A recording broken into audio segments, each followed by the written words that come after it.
నమస్కారం. నేను మీ తిరుమల శ్రీని.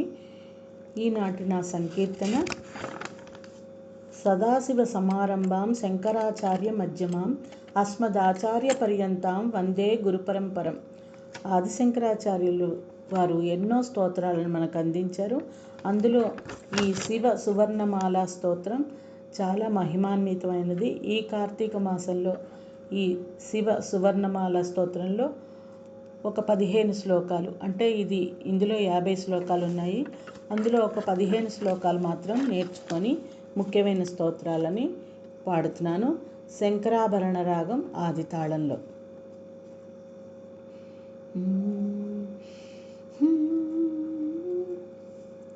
ఈశ గిరీశ నరేశ పరేశ మహేశ బిలేశయ భూషణభో సాంబ సదాశివ శంభో శంకర శరణం మే తవ చరణయుగం.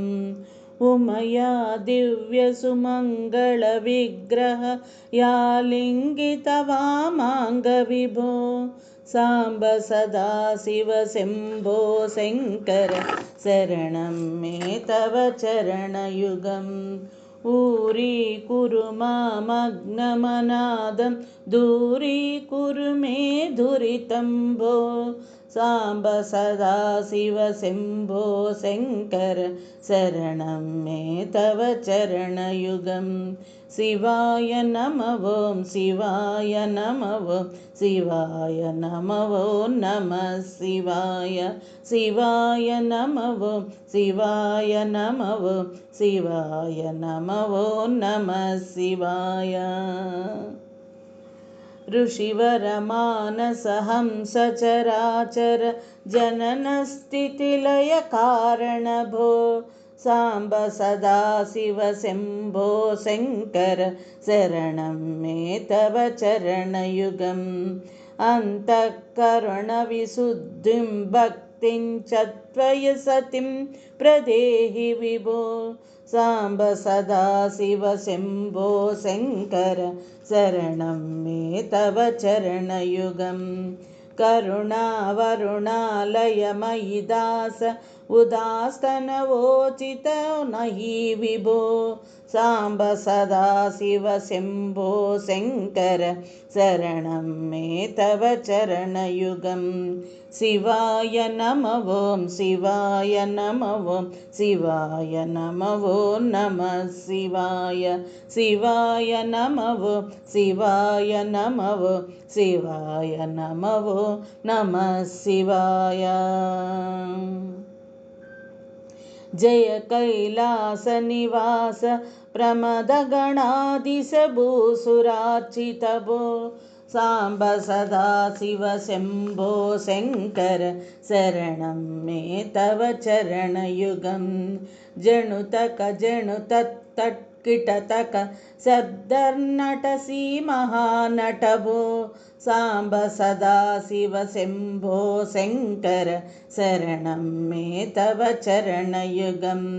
ధర్మస్థాపన దక్షత్రక్ష గురో దక్ష యజ్ఞ శిక్షక భో సాంబ సదాశివ శంభో శంకర శరణం మే తవ చరణయుగం.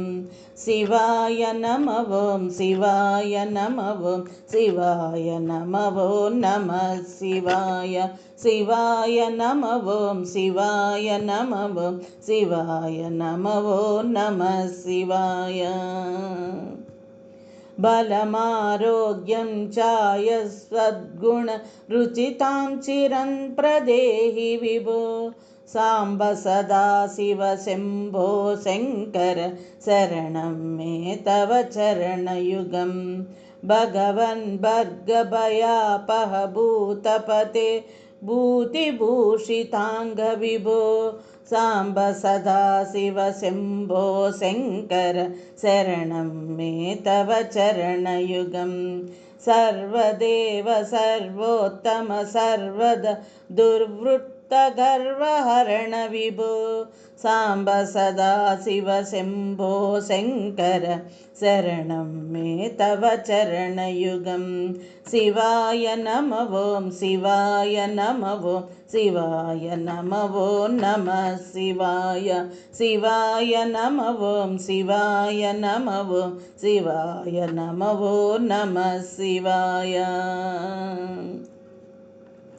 षड्रिपुषडूर्मि षड्विकारहर सन्मुख षण्मुख जनक विभो साम्ब सदा शिव शम्भो शङ्कर शरणं मे तव चरणयुगं सत्यं ज्ञानमनन्तं ब्रह्मत्यक्ष तलक्षणलक्षितभो साम्ब सदा शिव शम्भो शङ्कर शरणं मे तव चरणयुगम् आहावूहु मुखसुरगायकगीतपदानपद्य विभो साम्ब सदा शिव शम्भो शङ्कर शरणं मे तव चरणयुगं शिवाय नमः ॐ शिवाय नमः ॐ शिवाय नमः ॐ नमः शिवाय शिवाय नमः ॐ शिवाय नमः ॐ